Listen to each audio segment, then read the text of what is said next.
તો જમ્મુ એન્ડ કાશ્મીરમાં તમારું સ્વાગત છે।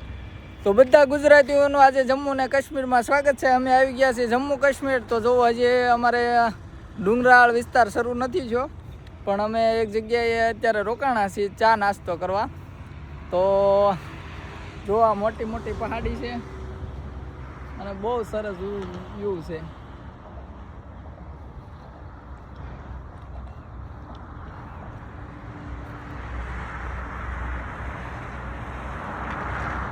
તો તમે પણ હરો ફરો અને પોતાની જિંદગીને કહો કે લવ યુ જિંદગી અને ફરી નાખો, કારણ કે કોઈની કાંઈ હારે આવવાનું નથી। હર્યા ફર્યા અને જે મોજ કરે એ બધું હારે આવવાનું છે, બાકી તો બધું જે છે એ બધું ઉયું જ જવાનું છે, કોઈની હારે કાંઈ જવાનું નથી। જય હિન્દ, જય ભારત।